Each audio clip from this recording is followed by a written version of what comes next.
नमस्कार दोस्तों, स्वागत है आपका दशमेश क्लासेज के यूट्यूब चैनल पर। आज हम इस वीडियो में संख्याओं पर आधारित प्रश्न और कुछ विविध प्रश्न जो वो करेंगे। तो देखते हैं अपना फर्स्ट क्वेश्चन। दो संख्याओं का अनुपात 5:6 है। यदि इनका गुणनफल 270 हो तो बड़ी संख्या ज्ञात कीजिए। तो क्वेश्चन के अकॉर्डिंग हम संख्याएं लिखेंगे 5x और 6x। अब क्वेश्चन के अकॉर्डिंग हमें इनका प्रोडक्ट दिया गया है, तो आप इनका गुणनफल लिखते हैं तो हम लिखेंगे कि 5x के गुणा में 6x और इक्वल में हमने लिखा 270। अब आप 5x और 6x का गुणा करके जब लिखना है तो अपने 5 इंटू 6 लिखते हैं और गुणा में x इंटू एक्स जो वो x की स्क्वायर बन जाता है और इक्वल में 270 लिखा। मतलब कि संख्या को आपस में मल्टीप्लाई हम नहीं करेंगे, सिर्फ उसे मल्टीप्लाई में लिखेंगे। तो नेक्स्ट अपनी लाइन बनती है कि एक्स स्क्वायर इक्वल 270 के बटे में आ जाता है 5 और 6। इसे हम कैलकुलेट करते हैं तो एक्स स्क्वायर इक्वल बनता है 9। तो यहाँ से अब आप एक्स इक्वल निकालते हैं तो एक्स इक्वल लिखेंगे हम, स्क्वायर हटाएंगे तो इस तरफ क्या होगा, रूट होगा। अब 9 का रूट करते हैं तो एक्स इक्वल आ जाता है 3। तो क्वेश्चन के अकॉर्डिंग हमसे बड़ी संख्या पूछी गई है, तो बड़ी संख्या अपनी बनेगी 6x थी, तो आप 6 इंटू 3 करते हैं और मल्टीप्लाई करके 18 हमारा इस क्वेश्चन का आंसर हुआ। नेक्स्ट है फिर कि दो संख्याओं का अनुपात 9:7 है। यदि इनका गुणनफल 1575 हो तो छोटी संख्या ज्ञात कीजिए। तो सेम उसी टाइप का क्वेश्चन है भी, तो हम संख्याएं लिखेंगे 9x और 7x। तो क्वेश्चन के अकॉर्डिंग इनका गुणनफल दिया गया है तो हम लिखते हैं कि 9x गुणा 7x इक्वल में हमने लिखा 1575। तो नेक्स्ट अपनी लाइन वैसे ही कि आप 9 इंटू 7 लिखते हैं इंटू एक्स स्क्वायर लिखते हैं अपने और इक्वल में 1575। तो यहाँ से एक्स स्क्वायर इक्वल बनता है 1575 बटे 9 इंटू 7। इसे हम कैलकुलेट करते हैं तो एक्स स्क्वायर इक्वल बनेगा 25। स्क्वायर हटाते हैं तो एक्स इक्वल बना रूट में 25, यानी कि एक्स इक्वल आ जाता है अपने पास 5। तो अब अपने को छोटी संख्या बतानी है, तो क्वेश्चन के अकॉर्डिंग हमारी छोटी संख्या जो है वो 7x है। तो आपने 7x का मान बताना है, तो 7 इंटू 5 करेंगे और 35 जो है वो हमारा इस क्वेश्चन का आंसर होगा। नेक्स्ट है फिर कि तीन संख्याओं का अनुपात 5:6:7 है। यदि इनका गुणनफल 5670 हो तो इनमें से सबसे बड़ी संख्या कौन सी है, ये आपने बताना है। तो सेम उसी टाइप का क्वेश्चन है, बस इस बार संख्याएं अपने पास तीन आ चुकी हैं। तो पहले हम संख्याएं लिखते हैं, तो वो हम लिखेंगे 5x, 6x और 7x। अब क्वेश्चन के अकॉर्डिंग इनका गुणनफल दिया गया है तो हम इनको मल्टीप्लाई में लिखते हैं। तो नेक्स्ट अपनी लाइन बनती है 5x गुणा 6x गुणा में 7x इक्वल 5670। तो नेक्स्ट अपनी लाइन इसके बाद बनेगी कि 5 गुणा 6 गुणा 7 लिखते हैं अपने और इनटू में हमने लिखा x की क्यूब। संख्याएं तीन थी तो इसलिए x तीन बार आया था तो वो x की क्यूब बन जाता है इक्वल में 5670। तो यहाँ से x क्यूब इक्वल बनता है 5670 के बटे में आ जाएंगे 5 गुणा 6 गुणा 7। इसे हम कैलकुलेट करते हैं तो x की क्यूब इक्वल बनेगा 27। अब यहाँ से आप क्यूब हटाएंगे तो इस तरफ हम क्यूब रूट करते हैं। तो नेक्स्ट अपनी लाइन बनती है x इक्वल क्यूब रूट में लिखते हैं हम 27। तो क्यूब रूट करेंगे देन x इक्वल अपने पास आ जाता है 3। तो क्वेश्चन में अपने से सबसे बड़ी संख्या पूछी गई है, तो सबसे बड़ी संख्या अपनी है 7x है। तो आप 7 इंटू 3 करते हैं और 21, ये हमारा इस क्वेश्चन का आंसर होगा।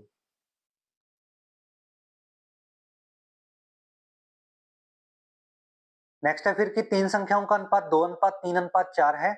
यदि इनका गुणनफल 1536 हो तो तीनों संख्याओं का योग ज्ञात कीजिए। तो सेम उसी टाइप का क्वेश्चन है भी, पहले हम संख्याएं लिखते हैं। तो संख्याएं आपकी बनी 2x, 3x और 4x। तो क्वेश्चन के अकॉर्डिंग इनका गुणनफल दिया गया है, तो नेक्स्ट अपनी लाइन बनती है 2x गुणा 3x गुणा में 4x इक्वल हम लिखते हैं 1536। तो इससे अगली लाइन अपनी बनेगी कि संख्याएं हम लिख लेते हैं 2 गुणा 3 गुणा 4 गुणा में बना x की क्यूब इक्वल में 1536। तो नेक्स्ट अपना एक्स क्यूब इक्वल बनेगा 1536 के बटे में आ जाता है 2 गुणा 3 गुणा 4। इसे हम कैलकुलेट करते हैं तो एक्स क्यूब इक्वल बनता है 64। क्यूब हटाएंगे अपने तो एक्स इक्वल बनेगा क्यूब रूट के अंदर 64। 64 का हम क्यूब रूट करते हैं तो एक्स इक्वल अपने पास आता है 4। तब आपसे पूछा गया कि तीनों संख्याओं का योग, तो हम संख्याएं अलग अलग फाइंड ना करके डायरेक्ट हम इनका योग लिखते हैं। तो संख्याओं का योग जो है वो बनेगा 2x plus 3x plus 4x। इनको ऐड करते हैं यानी कि 9x। तो आपने 9x की वैल्यू बतानी है, तो 9 इंटू 4 करते हैं और 36 हमारा इस क्वेश्चन का आंसर होगा। नेक्स्ट है फिर कि दो संख्याओं का अनुपात 3:4 है। यदि इनके वर्गों का योग 400 है तो इन संख्याओं का योग ज्ञात कीजिए।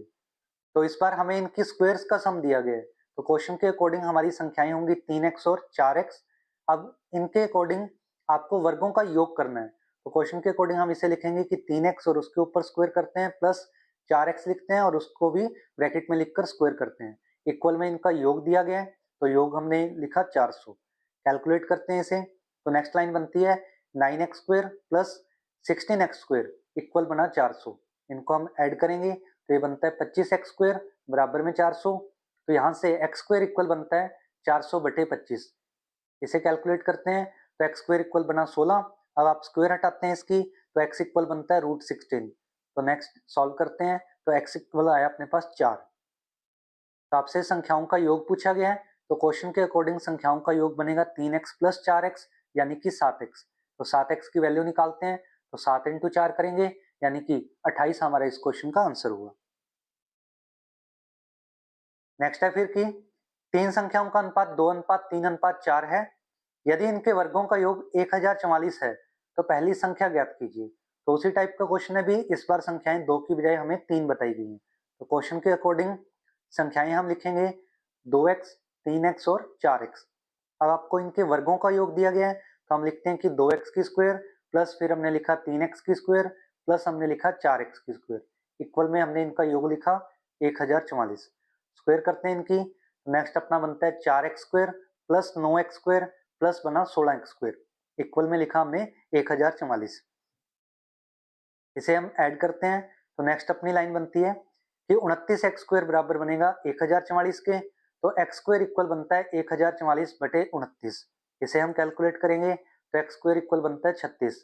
तो यहाँ से अब आप x इक्वल निकालते हैं, तो वो बनेगा √36 यानी कि x इक्वल आ जाता है अपने पास 6। तो आपसे पहली संख्या पूछी गई है, तो पहली संख्या हमारी 2x थी, तो 2x की वैल्यू आपने बतानी है। तो आप लिखेंगे 2 इंटू 6 यानी कि 12 हमारा इस क्वेश्चन का आंसर हुआ। नेक्स्ट है फिर कि तीन संख्याओं का अनुपात 3:2:5 है। यदि इनके वर्गों का योग 1862 हो तो बीच वाली संख्या ज्ञात कीजिए। तो उसी टाइप का क्वेश्चन है भी, तो क्वेश्चन के अकॉर्डिंग संख्याएं अपने लिखी हमने 3x, 2x और 5x। अब अपने को इनके वर्गों का योग दिया गया है, तो नेक्स्ट अपनी लाइन बनती है 3x square plus 2x square plus 5x square equal में हमने लिखा 1862। स्क्वायर करते हैं इनकी, तो नेक्स्ट लाइन बनेगी 9x square plus 4x square plus 25x square equal में बनता है 1862। इनको हम ऐड करते हैं, तो अगली लाइन अपनी बनती है 38x स्क्वायर बराबर 1862। यहाँ से अब आप x स्क्वायर इक्वल लिखेंगे, तो 1862 बटे 38 बनता है। कैलकुलेट करते हैं, तो x स्क्वायर इक्वल बना 49। स्क्वायर हटाते हैं, तो x इक्वल बनता है √49। रूट करेंगे इसका, तो x इक्वल बना हमारा 7। तब आपने बीच वाली संख्या बतानी है, तो बीच वाली संख्या बनेगी अपनी 2x। तो आप 2x की वैल्यू बताते हैं, तो 2x की वैल्यू बनेगी 2 इंटू 7 यानी कि 14।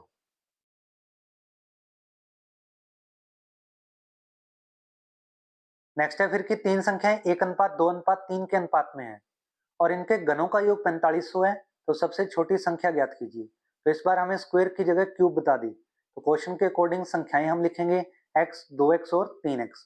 अब आपको इनके घनों का योग दिया गया है, तो अकॉर्डिंग टू क्वेश्चन हमारी लाइन बनती है x की क्यूब प्लस 2x की क्यूब प्लस 3x की क्यूब और इक्वल में हमने लिखा 4500। इनकी क्यूब करते हैं, तो नेक्स्ट लाइन बनेगी x क्यूब प्लस 8x की क्यूब प्लस 3 की क्यूब हो जाएगी 27x की क्यूब इक्वल में 4500। इनको हम ऐड करते हैं, तो नेक्स्ट बनता है कि 36x की क्यूब इक्वल 4500। तो यहाँ से x की क्यूब इक्वल बनेगा 4500 बटे 36। कैलकुलेट करते हैं, तो x क्यूब इक्वल बना 125। क्यूब हटाते हैं, तो x इक्वल क्यूब रूट में हम लिखेंगे 125। तो 125 का क्यूब रूट करते हैं हम, तो x इक्वल बनता है 5। तब आपसे पूछा गया कि सबसे छोटी संख्या, तो सबसे छोटी संख्या x थी, तो x की वैल्यू अपने पास 5 आ चुकी है। तो 5 हमारा इस क्वेश्चन का आंसर हुआ। नेक्स्ट है फिर कि हीरे का मूल्य उसके बार के वर्ग के समानुपाती है। हीरा टूटकर 3 भागों में बट गया जिनके बार का अनुपात 2:3:4 है। टूटे हीरे को बेचने पर 26,000 रुपए कम मिले। तो बताइए कि हीरे का वास्तविक मूल्य क्या था। तो ये हमारे मिसलेनियस क्वेश्चंस हैं, जैसे आपको क्वेश्चन में कंडीशन दी गई है पहले हम उसके अकॉर्डिंग लाइन बनाते हैं। तो फर्स्ट लाइन आपकी ये थी कि हीरे का मूल्य जो है, प्राइस जो है इसका, वो बार के वर्ग के समानुपात में है। तो इसका जो भी वेट होगा उसके हम स्क्वायर करेंगे, तो वो अनुपात बनेगा किसके लिए, प्राइस के लिए, इसके मूल्य के लिए। अब आपको इसके 3 भाग जो बने थे, उनका भार का अनुपात जो है वो आपको दे रखा है कि 2:3:4। तो अपने पास जो पार्ट बने हैं 3 और फिर हम इनका लिखेंगे टोटल। तो भार का अनुपात अपने पास है 2:3:4 यानी कि टोटल वेट जो है वो बन जाएगा 9 अनुपात में। तो अब अपने देखते हैं कि इस वेट के अकॉर्डिंग इनका प्राइस क्या बनता है। तो इनका मूल्य जो है उसका अनुपात बनेगा, पहले वाले के लिए भार 2 है तो उसका हम स्क्वायर करेंगे, 2 की स्क्वायर बना 4। दूसरे का वेट 3 अनुपात में है तो 3 की स्क्वायर 9, इसका प्राइस बनेगा। तीसरे टुकड़े का जो वेट जो है वो आपको 4 अनुपात में दिया गया है तो उसका मूल्य जो है वो 16 अनुपात में बनेगा। तो टोटल जो अपने पास वो 9 अनुपात बन रहा था, तो उसके अकॉर्डिंग टोटल प्राइस जो है वो 81 रेशियो में बनना चाहिए था। तो अब अपने क्वेश्चन के अकॉर्डिंग देखते हैं कि आपको दिया गया कि टूटा हुआ हीरा बेचने पर 26,000 रुपए कम मिले हैं। तो पहले हम ये देखते हैं कि अगर हम टूटे हुए हीरे को बेचते हैं तो हमें कुल कितना मूल्य मिलता है। तो नेक्स्ट लाइन अपनी बनती है कि टूटे हुए हीरे का कुल मूल्य जो है वो 4 प्लस 9 प्लस 16 अनुपात को अपने ऐड करेंगे यानी कि 29 अनुपात में बनेगा। और हीरे का जो वास्तविक मूल्य जो था वो बन रहा था 81 रेशो में। तो अपने देख सकते हैं कि इनके अंदर फर्क आ चुका है। तो क्वेश्चन के अकॉर्डिंग 81 अनुपात और 29 अनुपात का जो डिफरेंस है वो हमें 26,000 रुपए के बराबर दिया गया। तो माइनस करते हैं इसे, तो 52 रेशो जो है वो 26,000 के इक्वल है। अब आपने वास्तविक मूल्य बताना है, तो वास्तविक मूल्य 81 अनुपात में है तो आप 81 अनुपात जो है उसकी वैल्यू निकालते हैं। तो 26,000 के गुणा में लिखेंगे हम 81 अपॉन में आ जाएगा 52। इसे कैलकुलेट करते हैं तो 500 इंटू 81 बनता है, मल्टीप्लाई करने पर 40,500 जो है वो हमारा इस क्वेश्चन का आंसर हुआ। नेक्स्ट है फिर कि एक गांव में पुरुषों व महिलाओं का अनुपात 8:7 है। गांव में विवाहित व अविवाहितों का अनुपात 3:2 है। यदि विवाहित पुरुष और अविवाहित पुरुषों का अनुपात 3:1 है तो विवाहित व अविवाहित महिलाओं का अनुपात क्या है ये आपने बताना है। तो क्वेश्चन के अकॉर्डिंग भी हमें पुरुष और महिलाओं का अनुपात जो है वो आपको दिया गया 8:7। तो हम इस अनुपात को वैल्यू बनाकर कर सकते हैं। तो आप लिख सकते हैं कि पुरुष 800 है और महिलाएं कितनी है 700, और इनको हम ऐड करके टोटल हम लिख सकते हैं 1500। तो इसके अकॉर्डिंग फर्स्ट लाइन के अकॉर्डिंग 800 और 700 हमने पुरुष और महिलाएं लिख लिए। अब आप देखते हैं कि इनमें से विवाहित और अविवाहित का अनुपात 3:2 है। तो आपके पास विवाहित और अविवाहित का रेशियो हमने लिखा 3:2। तो इस 1500 को हम 3:2 में बांटते हैं। तो इसके अकॉर्डिंग विवाहित जो है तो 1500 इंटू आप अनुपात 3 लिखेंगे, बटे में अनुपातों का योग हमने 5 लिखा। इसे हम कैलकुलेट करते हैं तो ये बनते 300 इंटू 3 यानी कि 900। ऐसे ही हम अविवाहित जो है उनकी संख्या निकालते हैं। तो अविवाहित बनते हैं 1500 इंटू 2 लिखेंगे क्योंकि उनका अनुपात 2 दिया गया है, बटे में अनुपातों का योग हमने लिखा 5। इसे हम कैलकुलेट करते हैं तो ये बना 300 इंटू 2 यानी कि 600। अब हम देखते हैं कि कुल पुरुष जो हैं वो अपने पास थे 800 और इन पुरुषों के अंदर विवाहित और अविवाहित पुरुष जो हैं वो 3:1 के अनुपात में है। तो इनके अकॉर्डिंग विवाहित पुरुष हम निकालते हैं तो 800 के गुणा में आप 3 लिखेंगे, बटे में अनुपातों का योग हमने लिखा 4। इसे कैलकुलेट करते हैं तो ये बनता है 200 इंटू 3 यानी कि 600। अब अपने अविवाहित पुरुष देखते हैं तो 800 इंटू आप 1 लिखेंगे क्योंकि उनका अनुपात 1 है, बटे में अनुपातों का योग अपने पास 4 है। इसे आप कैलकुलेट करते हैं तो 200 इंटू 1 यानी ये बने 200। तो अपने पास विवाहित पुरुष और अविवाहित पुरुष दोनों की संख्या हमारे पास आ चुकी है। तो अपने ये देखते हैं कि हमारे पास कुल विवाहित जो हैं वो कितने थे 900 थे। तो इनमें से अब अपने देखते हैं कि विवाहित महिलाएं कितनी बची। तो आप 900 में से विवाहित पुरुष जो 600 आए हैं वो अपने माइनस करते हैं तो इनकी संख्या आई 300। ऐसे ही हम देखते हैं कि कुल अविवाहित कितने थे, तो वो हमारे पास 600 थे। आप इनमें से अविवाहित पुरुषों को माइनस करते हैं तो हमारे पास अविवाहित महिलाएं जो हैं वो आ जाती है 600 माइनस 200 यानी कि 400। तो क्वेश्चन के अकॉर्डिंग विवाहित महिलाएं और अविवाहित महिलाओं का अनुपात बनता है 300:400। इसे हम कट करते हैं तो 3:4 ये हमारा इस क्वेश्चन का आंसर हुआ। नेक्स्ट है फिर कि पूरे विश्व में भूमि और जल का अनुपात 1:2 है। यदि उत्तरी गोलार्ध में यह अनुपात 2:3 है तो दक्षिणी गोलार्ध में भूमि और जल का अनुपात कितना है ये आपने बताना है। तो उसी टाइप की कंडीशन है, इसे भी हम मानकर चलते हैं। तो अब आपको क्वेश्चन में दे रखे कि पूरे विश्व में जो भूमि और जल का जो अनुपात है वो 1:2 है। इसे हम लिख सकते हैं कि भूमि हम लिख लेते हैं 100 और जल जो है उसे हम लिख लेते हैं 200। तो टोटल आप देखते हैं कि कितना बना हमारे पास, ये 300 बना।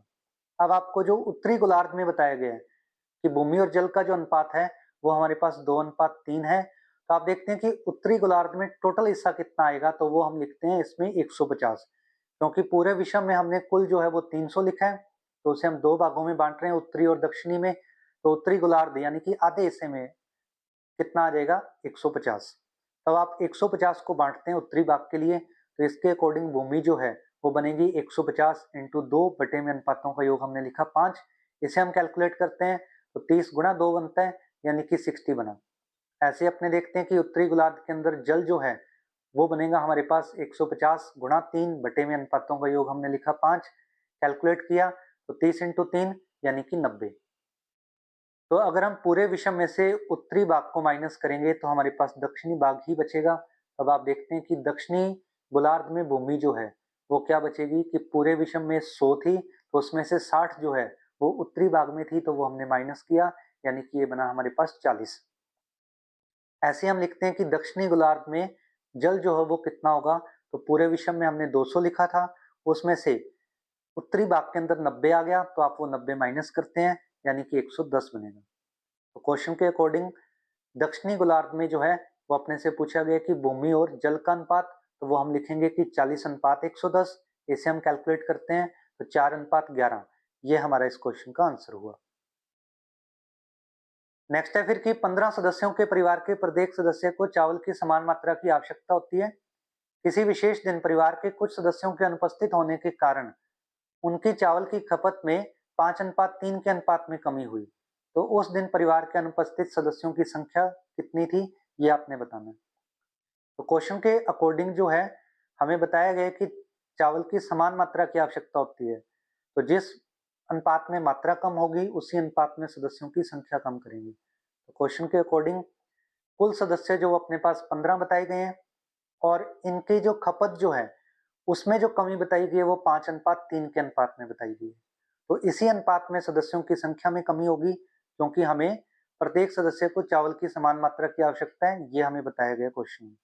तो इसके अकॉर्डिंग हम लिख सकते हैं कि 5 अनुपात हमारा 15 के इक्वल होगा। तब आप 3 अनुपात की वैल्यू निकालते हैं तो आप लिखेंगे कि 15 इंटू 3 बटे 5। कैलकुलेट करते हैं इसे तो 3 गुणा 3 यानी कि 9 के इक्वल बनता है। तब अपने देख सकते हैं कि अनुपस्थित सदस्य जो हैं वो आप 15 में से 9 माइनस कर दो, यानी कि 6 हमारा इस क्वेश्चन का आंसर हुआ। तो नेक्स्ट अपडेट्स के लिए आप चैनल को सब्सक्राइब करें, वीडियो को लाइक और शेयर करें। Thank you.